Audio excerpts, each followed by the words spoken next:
नमस्कार, बहुत स्वागत है आपका ज्योतिष समाधान में। मैं हूं आपके साथ नेहा श्रीवास्तव और मेरे साथ स्टूडियो में इस वक्त मौजूद हैं ज्योतिष आचार्य डॉक्टर एल नागेश्वर राव जी। आचार्य जी, बहुत बहुत स्वागत है आपका।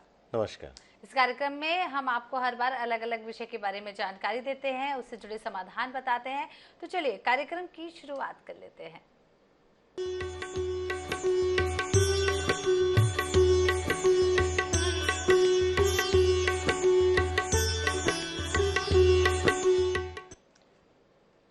आज हम बात करेंगे नौकरी से जुड़ी समस्याओं के बारे में, और खासकर कि यदि किसी की नौकरी बार बार छूटती है तो उसका ज्योतिष योग क्या होता है। तो आचार्य जी से जानेंगे, नौकरी का बार बार छूटने का ज्योतिष योग से क्या संबंध है।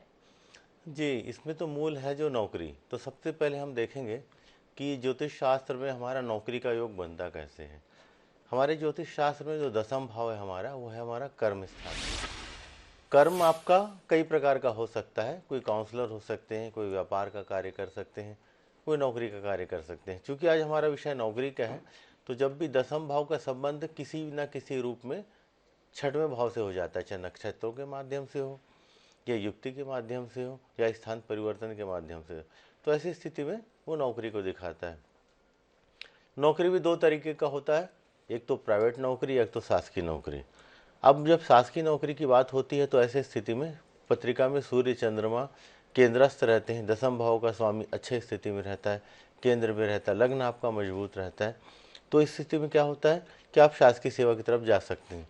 लेकिन अगर नौकरी का योग तो है पत्रिका में, लेकिन दसम भर का स्वामी ग्रह अच्छी स्थिति में नहीं है, सूर्य और चंद्रमा जो कि रोशनी वाले ग्रह हैं केंद्रस्थ नहीं है, तो ऐसी स्थिति में प्राइवेट नौकरी का योग बनता है।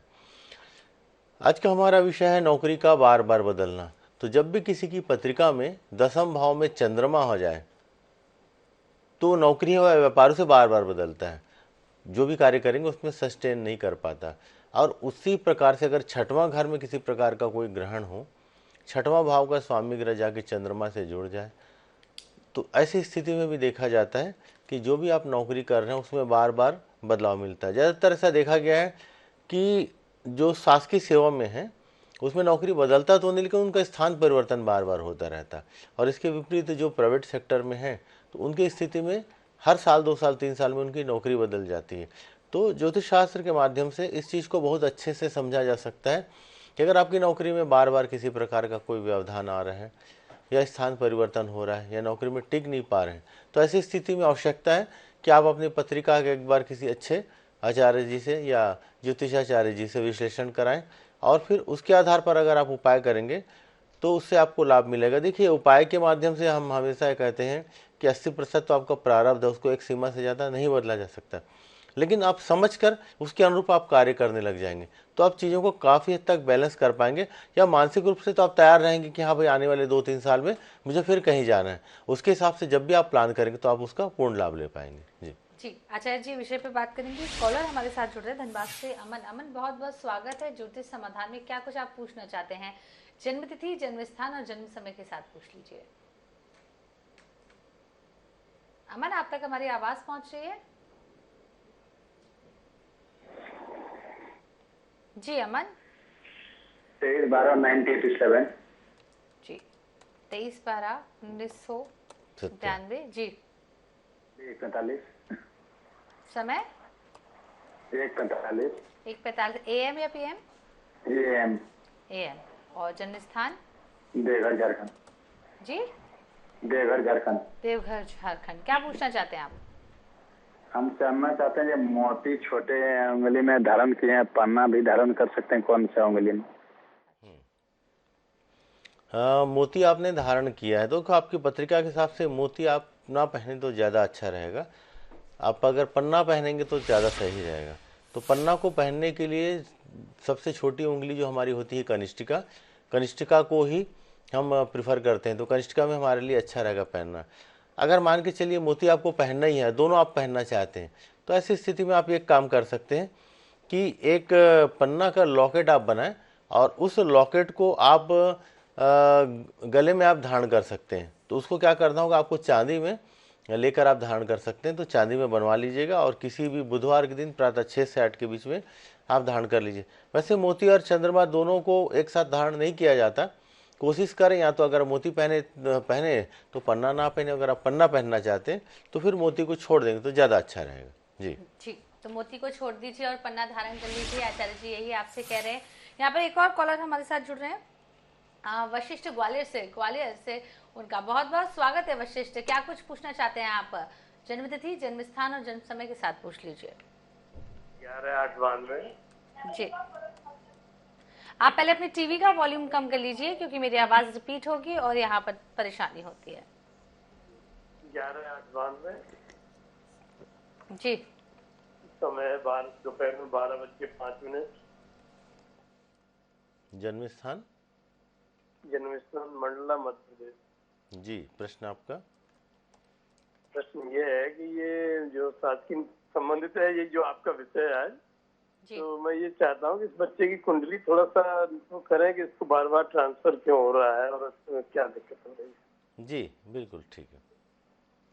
जैसे कि हम लोगों ने अपने उसमें देखा कि जो हमारा 10वां घर किसी प्रकार से प्रभावित रहता है या चंद्रमा से प्रभावित रहता है, तो ऐसी स्थिति में बार बार स्थानांतरण का योग बनता है। देखिए, आपके इस पत्रिका में जो 10वां भाव है वहाँ पर बुध बैठा जो 12वें घर से संबंधित है, और 10वां भाव का स्वामी चंद्रमा 4th भाव में है।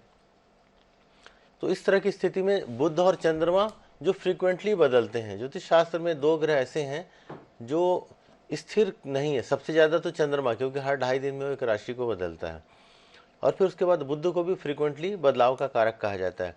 तो 12वें घर का स्वामी का 10वां घर पे रहना, ये इस बात का संकेत देता है कि जीवन में बार बार बदलाव का संकेत मिलता है। तो उपाय अपने को क्या करना चाहिए ताकि इसका योग हमको किसी प्रकार का दुष्प्रभाव ना देखना पड़े? तो ऐसी स्थिति में आप, एक तो इनकी 7.5 शनि भी चल रही है, तो इनका एक काम करें, आप चंद्रमा का एक बार आप शांति करा लीजिए किसी अच्छे पंडित जी, आचार्य जी के माध्यम से।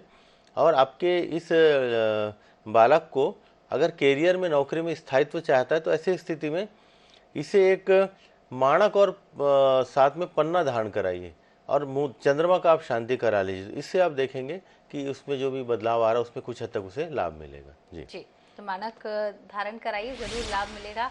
आचार्य जी, हम विषय पर बात करते हैं, नौकरी का बार बार छूटना, क्या इसका अलग अलग राशियों पर भी प्रभाव देखने को मिलता है? राशियों के अनुसार भी नौकरी बार बार छूटती है या बार बार ट्रांसफर होते हैं? देखिए, अक्सर हम लोग जब भी कार्यक्रम करते हैं तो राशियों की बात बार बार आती है, और मैं हमेशा कहता हूं कि राशि स्थूल है, राशि के आधार पर कोई भविष्यवाणी नहीं होती। राशि के आधार पर सिर्फ हम हमारे मन से संबंधित घटनाओं को देख सकते हैं कि वर्तमान में आज के दिन हमारा मन किस प्रकार का रहेगा, क्योंकि जो भी घटना या जो भी गणना किया जाता है वो जन्म लग्न के आधार पर किया जाता है। इसलिए लग्न के आधार पर किसी भी चीज़ की गणना करना ज़्यादा सार्थक रहता है।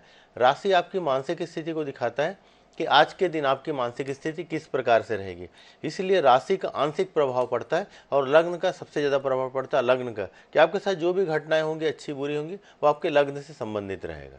जी जी, जिस तरीके से आप बता रहे हैं लग्न से संबंधित रहेगा, लेकिन जब भी किसी की नौकरी छूटती है तो बार बार परेशानी तो होती है। उपाय किस तरीके से आप बताएंगे? बार बार नौकरी का बदलना हो या ट्रांसफर हो, क्या कुछ उपाय करना चाहिए? देखिए, यहाँ ऐसा कह सकते हैं आप कि किसी भी चीज़ के लिए एक दवाई कारगर नहीं होता। जैसे किसी को भी बुखार है तो पैरासीटामोल तो काम करेगा, लेकिन अगर बॉडी पेन है तो फिर ब्रूफिन में आपको जाना पड़ेगा। पेट से संबंधित दिक्कत है तो अलग अलग, तो कोई ऐसा कॉमन उपाय नहीं होता जिससे कि आपको बार हर कोई कर सके। लेकिन स्थान परिवर्तन का एक तो कारण है, कार्य में अगर है तो 10वां घर, 6वां घर प्रभावित है, और बाकी सामान्य स्थिति में बदलाव हो रहा है तो 12वां। तो 10वां, 6वां, 12वां नौकरी के संबंध में काफ़ी ज़्यादा महत्वपूर्ण रहता है कि इनका आपस में क्या संबंध है। तो हर पत्रिका में लग्न के हिसाब से ग्रह अलग अलग हो जाते हैं। आपको उन ग्रहों को खोजना होगा जो आपके इस कार्य के निमित्त उत्तरदायित्व हैं, है ना। अगर मान लीजिए चलिए आपका लग्न अलग है तो आपके कारक प्लेनेट भी बदल जाएंगे। तो इस प्रकार से अलग अलग ग्रहों को खोज कर जब हम उपाय करेंगे तो उससे आपको लाभ मिलेगा। इसलिए कोई एक कॉमन उपाय करना सही नहीं होगा। बस कॉमन में ये कह सकता हूँ कि 10वां भाव, 12वां भाव या 6वां भाव, इनसे संबंधित ग्रहों को देखिए, इसमें देखिए कि किस प्रकार की कोई दिक्कत आ रही है, फिर आपका उसका उपाय कर लें तो आपको पूर्ण लाभ मिलेगा। जी, यहाँ पर एक कॉलर हमारे साथ जुड़ रहे हैं राजस्थान से, कैलाश। कैलाश जी, बहुत बहुत स्वागत है ज्योतिष समाधान में। क्या कुछ आप पूछना चाहते हैं? जन्म तिथि, जन्म स्थान और जन्म समय के साथ पूछ लीजिए। आचार्य जी को प्रणाम। नमस्कार जी, मैं ये जानना चाहता हूँ कि गायत्री मंत्र को जपने के लिए क्या विशेष प्रावधान है? एक आचार्य कह रहे थे कि जनेऊ संस्कार नहीं हुआ है तो गायत्री मंत्र करने का कोई अर्थ नहीं है, जी। नहीं करना चाहिए। जी, देखिए इसमें आदरणीय ऐसा है कि हर कोई अपने अपने तरीके से जैसे वो पढ़े रहते हैं या जिन गुरुजनों के माध्यम से उन्हें जो ज्ञान प्राप्त होता है उसे आप कर सकते हैं। जहाँ तक ये अपना व्यक्तिगत मत है, किसी के मत को यहाँ पर ऐसा कहना कि ऐसा करना सही होगा या नहीं होगा, ऐसा सही नहीं है। क्योंकि देखेंगे कि जो गायत्री परिवार जो जुड़े हैं, तो आप वो किसी भी धर्म और जाति से हों, जब आप गायत्री परिवार से जुड़ जाते हैं तो वहाँ पर स्वयं फिर आप हवन वगैरह आदि कार्य करने लगते हैं। वहाँ पर वहाँ के गुरुजन जो भी रहते हैं उनके माध्यम से सीख कर फिर आप करते हैं। और वो लोग देखेंगे कि जो गायत्री परिवार के जो भी आचार्य बनते हैं वो भी जाकर हर घर में जाकर जैसा कि इस प्रकार गायत्री का अनुष्ठान करते हो, तो ये इसमें कोई बहुत बड़ा बंधन है नहीं। शास्त्र में जैसा कि मैंने एक चीज़ जो पढ़ा जाना समझा कि ऐसा कहा जाता है कि सबसे ज़्यादा लाभ आपको पहाड़ के ऊपर में मिलता है, फिर उसमें ऐसा कहा जाता है कि नदी के किनारे मिलता है, और फिर अंत में ये इसका सार ये आता है कि जिस जगह सबसे ज़्यादा आपका मन लगता है और जब आप सबसे ज़्यादा समर्पित होकर कोई कार्य करते हैं। देखिए, ईश्वर को जो भी हम फल फूल प्रसाद चढ़ाते हैं वो कोई ग्रहण नहीं करता, सिर्फ हमारी भावना वो ग्रहण करते हैं। इसीलिए जो भी कार्य आप अगर कर रहे हैं, अगर आप अपने समर्पित भाव से करते हैं, कोई भी व्यक्ति हो, आपको जितना ज्ञान है, क्योंकि देखिए कोई भी इस दुनिया में पूर्ण नहीं है, चाहे वो कितना बड़ा कर्मकांडी क्यों ना हो, हर व्यक्ति अपूर्ण है और पूरा जीवन लग जाएगा आपको किसी भी चीज़ को सीखने में। तो इसका तात्पर्य ये है कि जो भी भाव कार्य करते हैं पूर्ण समर्पण भाव से करिए और किसी से मार्गदर्शन लेके आप करेंगे तो उसमें आपको लाभ मिलेगा। जी जी, यहाँ पर एक और कॉलर हमारे साथ पंडित जी जुड़ गए हैं, सचिन दिल्ली से। सचिन, बहुत बहुत स्वागत है ज्योतिष समाधान में। क्या कुछ पूछना चाहते हैं? पंडित जी, जय श्री राम। हाँ, जय श्री राम। जी सचिन, आप तक हमारी आवाज़ पहुँच रही है?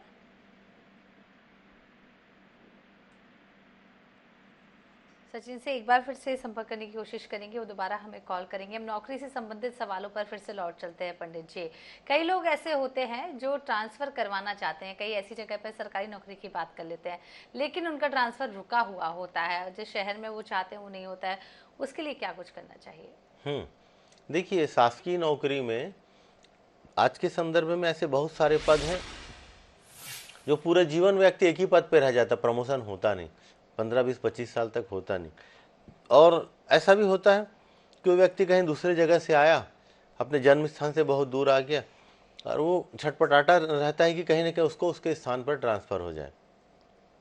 तो जब भी स्थान परिवर्तन की बात होती है तो पत्रिका में तीसरा, 9वां या 12वां ये घर जब तक एक्टिव नहीं होंगे, या 6वां, तो 3, 6, 9, 12 आप कह सकते हैं, जब तक ये ग्रह या इनकी दशा, अंतर्दशा, प्रत्यांतर कहीं ना कहीं एक्टिव नहीं होगा तब तक आपका ट्रांसफ़र नहीं हो पाएगा।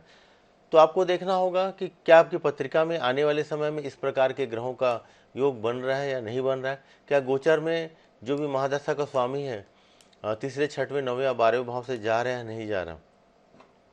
फिर इससे संबंधित अगर हमें उपाय करना हो तो इनसे संबंधित उपाय आपको करने पड़ेंगे, इन घरों को एक्टिव करना पड़ेगा। जब भी एक की महादशा में दूसरे की अंतर्दशा, मान लो 12वें में 9वें घर की आ गई या 12वें में तीसरे घर की आ गई, तो ऐसे स्थिति में प्रबल योग बनता है स्थानांतरण का।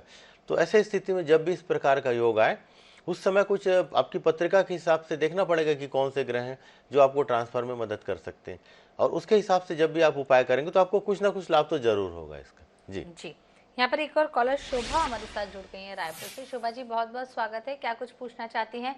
जन्म तिथि, जन्म स्थान, जन्म समय के साथ पूछिए। मैं चाहती हूँ बेटे, हाँ, इसका जन्म स्थान है, जन्म तिथि है 17 अक्टूबर 1993। 17 अक्टूबर 1993। जी, जन्म स्थान? जन्म स्थान राजनांदगांव और जन्म समय है सुबह का कोई 7:30 का है। जन्म स्थान राजनांदगांव, सुबह के 7:30 बजे। क्या कुछ पूछना चाहती हैं आप? हाँ बेटे की हाँ। क्या पूछ रहे हैं? उसका करियर नहीं बना है सर, वो कि नौकरी करेगा कि बिजनेस करेगा समझ में नहीं आ रहा है। जी। और उसकी शादी के बारे में पूछना था। बिल्कुल, बिल्कुल। शादी कब तक होएगा? बिल्कुल, आपने सही प्रश्न किया। सबसे पहले तो ये जानना जरूरी है कि आप व्यापार करेंगे या नौकरी करेंगे। तो जब भी नौकरी की बात होती है तो 10वां भाव का संबंध 6वें घर से होगा, जब तक नहीं होगा तब तक वो नौकरी का योग नहीं बनेगा, और 10वां का संबंध जब तक 7वें भाव से नहीं होगा तो व्यापार। आपके इस बच्चे की पत्रिका में दोनों प्रकार का योग बन रहा है, और 10वां भाव का स्वामी चंद्रमा सप्तमेश और षष्ठेश दोनों के साथ जुड़ा हुआ है। तो इसका मतलब कुछ समय नौकरी कुछ समय व्यापार, इस प्रकार का योग बन रहा है।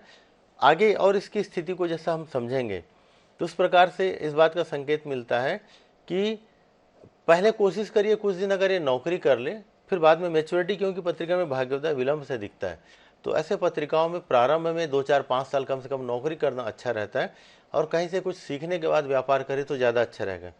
आज के संदर्भ में मैं ऐसा कहना चाहूँगा कि अगर 4-5 साल तक अगर कहीं नौकरी कर ले और उसके बाद फिर 2028-29 के बाद फिर व्यापार में आएगा तो ज़्यादा अच्छा रहेगा। इसका 1-2 उपाय भी हम देखते हैं, उससे कोशिश करेंगे कि इससे कुछ लाभ मिल सके। तो इस पत्रिका के हिसाब से आप आपके इस बालक को एक नीलम और एक पन्ना आप धारण कराइए। तो पन्ना सबसे छोटी उंगली में आपको धारण करना 3.5 कैरेट का पन्ना, और एक 3.5 कैरेट का नीलम आपको धारण करना मध्यम में, मिडिल फिंगर में, वो भी आपको धारण कराना है। नीलम धारण करेंगे शनिवार को और पन्ना धारण करेंगे बुधवार को। इसको धारण करा के 6 से 8 महीना वेट करिए, फिर आपको आने वाले समय में इसका रास्ता स्वयं मिल जाएगा। जी, तो आने वाले समय में रास्ता जरूर मिलेगा। एक और कॉलर हमारे साथ पंचकुला से विनोद जी जुड़ गए। विनोद जी बहुत बहुत स्वागत है, क्या कुछ पूछना चाहते हैं आप? गुरु जी नमस्कार जी। हाँ नमस्कार गुरु जी, मैंने आपके माध्यम से पहले भी आया हूँ आपकी, मैं आर्मी से रिटायर हुआ हूँ जी। मेरी डेट ऑफ बर्थ है 21/3/1971। 21/3/1971। 1971। जन्म समय शाम को 6 बजे। स्थान जिला जींद, नरवाना, हरियाणा। जी, प्रश्न आपका? गुरुजी, आपने मेरे को पहले बोला था कि आप एक पुखराज उदाहरण कीजिए, मतलब मैं उसको अगर धारण कर रहा हूँ तो मेरे को ये आगे बताएगा कि आपके शरीर में स्वेलिंग आएगी, और मेरी आगे मतलब क्या दशा रहने वाली है, मतलब कुछ समय खराब ही चल रहा है। आपके इस पत्रिका के अनुसार आपका आने वाला 1 से सवा साल का समय थोड़ा सा और आपको दिक्कत करेगा, थोड़ा सा संभल के रहिए। अनावश्यक खर्चे आपके आ जाएंगे, काम अचानक चलते चलते दिक्कत आएगा। 1 से सवा साल तक का समय ऐसे ही रहेगा। 2024 सितंबर या अक्टूबर पार करने के बाद आप देखेंगे आपको लाभ होगा। पहले भी हमने जैसा शायद 4-6 महीना पहले कभी आपकी पत्रिका देखी है, तो उस समय भी हमने पहले कुछ उपाय किया था। आपने कहा भी था कि पिछले साल शायद आपने कुछ किया, कार्य शुरू कर लिया। यहाँ पर आपके पत्रिका में जो ग्रहों की स्थिति है वो बहुत अच्छी नहीं है, तो इसलिए क्या होगा कि यहाँ पर कभी लाभ और कभी हानि ऐसा होगा। तो थोड़ा सा इंतजार कीजिए। पुखराज आप पहन सकते हैं, लेकिन पुखराज के साथ साथ अगर आप एक पन्ना भी धारण करेंगे तो ज़्यादा आपको लाभ रहेगा। 3.5 कैरेट का पन्ना आप मुझे याद नहीं आ रहा कि पुखराज हमने आपको कहा है, लेकिन आपने बोला तो हमने कहा होगा, तो उसके साथ में एक पन्ना भी आप धारण कर लीजिए। बस यही कि समय आपने सही बताया है नहीं, क्योंकि समय के हिसाब से चीज़ें कई बार बदल जाती हैं। तो अगर आपने समय सही बताया है तो एक पन्ना भी आप धारण कर लीजिए, उससे आपको लाभ मिलेगा। जी, तो आप पुखराज के साथ साथ पन्ना भी धारण कर लीजिए, लाभ जरूर मिलेगा। नीलम हमारे साथ चंडीगढ़ से जुड़ गई है। नीलम जी बहुत बहुत स्वागत है, क्या कुछ आप पूछना चाहती हैं? हाँ जी पंडित जी, मैडम अपने ब्रदर के बारे में पूछना चाहती हूँ। जी। हाँ जी, उनका है 5 नवंबर 1973। जी। हाँ जी, रात के 2 बजे चंडीगढ़ में। जी, प्रश्न क्या पूछना चाहती हैं? पंडित जी इनकी योग नहीं करा, और इनका भविष्य कैसा रहेगा, और शादी इनकी का क्या बनेगा, होगी या नहीं? जी, भविष्य के बारे में पंडित जी जानना चाहते हैं। 73 बता रही हैं आप, और शादी नहीं हुआ अभी तक? 93 पंडित जी। 93? हाँ जी हाँ जी। अच्छा 93 ना, ठीक है। 1 मिनट, जैसे आपकी बातों से लगा कि आपने 73 बोला। जी, शादी कब तक होगी आपने जैसा पूछा है। तो इसमें जो ग्रहों की स्थिति है, इन ग्रहों की स्थिति से ऐसा लगता है कि शादी 2023 का बहुत क्लियर संकेत नहीं मिल रहा है, लेकिन आपको ऐसा लगता है कि 2024 या 25 के आसपास में विवाह का योग बन सकता है। इसमें आपको एक नवग्रह का उपाय कर लीजिए। इसमें एक काला या नीला कपड़ा लीजिए, उसमें एक श्रीफल, 40 कोयला का टुकड़ा और 7 प्रकार के अनाज लेने हैं, जैसे थोड़ा चावल, थोड़ा दाल, थोड़ा उड़द, थोड़ा इस प्रकार का। उनको एक पोटली बनाइए, सर से पैर तक 11 बार उतार कर किसी बहते पानी में शनिवार के शाम प्रवाहित कर दीजिएगा। ऐसा 11 शनिवार करेंगे, लगातार करें, कोशिश करें, तो उससे क्या होगा कि जो भी ग्रहों की दिक्कत है दूर होगी। तो 2024 या 25 के आसपास में, 23 में नवंबर के बाद हो सकता है, लेकिन बहुत स्पष्ट संकेत नहीं मिल रहा, तो 24 या 25 के आसपास में विवाह इनका हो सकता है। जी जी, चूंकि पंडित जी हम नौकरी से जुड़ी समस्या के बारे में आज बात करते हैं। कई लोग नौकरी के लिए बेहद परेशान होते हैं, डिग्रियां हाथ में है लेकिन नौकरी नहीं लगती है, सालों साल इंतजार करते हैं। ज्योतिष योग से इसे किस तरीके से जोड़कर देख सकते हैं? पहले तो सबसे पहले हमें ये देखना होगा कि उनकी पत्रिका में नौकरी का योग है, व्यापार का योग है। किसी में दोनों योग रहता है, नौकरी भी रहता है, व्यापार भी रहता है, और किसी में बहुत स्पष्ट रहता है कि नौकरी करेंगे या व्यापार करेंगे। तो सबसे पहले तो आपको ये तय करना होगा कि आपको करना क्या है। फिर अगले स्टेप में हम देखते हैं कि नौकरी शासकीय है या फिर प्राइवेट का योग ज़्यादा है। और फिर तीसरे स्टेप में आप ये देख सकते हैं कि देश में है या विदेश में है। तो आपको छोटे छोटे पार्ट में जाके जाना होगा, और फिर जब आप इसको विस्तार से समझ लेंगे कि आपका योग जहाँ कहाँ पर अच्छा है। कई बार हमने देखा कि लोगों का विदेश में ज़्यादा अच्छा योग रहता है, वो अपने देश में खोजते रहते हैं तो उनको नहीं मिल पाता। कई बार ऐसा लोगों का मन में रहता है कि विदेश में रहते हैं, वो इंडिया आना चाहते हैं, उनका योग कमज़ोर रहता है। तो पहले पत्रिका के योगों को समझना पड़ेगा कि प्राकृतिक रूप से आपकी पत्रिका में किस प्रकार के योग ज़्यादा सार्थक है, फिर उसके हिसाब से फिर उपाय करना पड़ेगा, तो फिर हम इसका लाभ ले पाएंगे। देखिए, ज्योतिष को समझने के लिए आपको उसकी सतह के गहराई पे जाना होगा। कोई भी सामान्य उपाय या कोई भी रत्न आपको धारण नहीं करना चाहिए। इसलिए जस्ट लाइक ए मेडिकल, तो कोई भी दवाई अगर बिना किसी वजह से आप खा लेते हैं तो कहीं ना कहीं उसका दुष्परिणाम को भुगतना पड़ सकता है। इसी प्रकार से कोई भी ग्रहों को, रत्न को आप धारण करेंगे तो अच्छा या बुरा आपको दिक्कत कर सकता है। इसके लिए सबसे पहले किसी अच्छे पंडित जी, आचार्य जी से आप विश्लेषण करा लीजिए कि आपकी पत्रिका में कहाँ पर दिक्कत है। जब दिक्कत समझ में आएगा तो फिर उसका समाधान के बारे में हम सोच सकते हैं। जी जी पंडित जी, बहुत बहुत शुक्रिया आपका। आज इस तरीके से हमने बात की है नौकरी में बार बार छूटने की दिक्कत, किस तरीके से नौकरी आपकी रुकी है, सरकारी हो या प्राइवेट हो, नौकरी का जो भी ज्योतिष योग है उसके बारे में आपने विशेष तौर पर जानकारी दी। बहुत बहुत धन्यवाद आपका। तो आज ज्योतिष समाधान में इतना ही, दीजिए इजाजत, नमस्कार।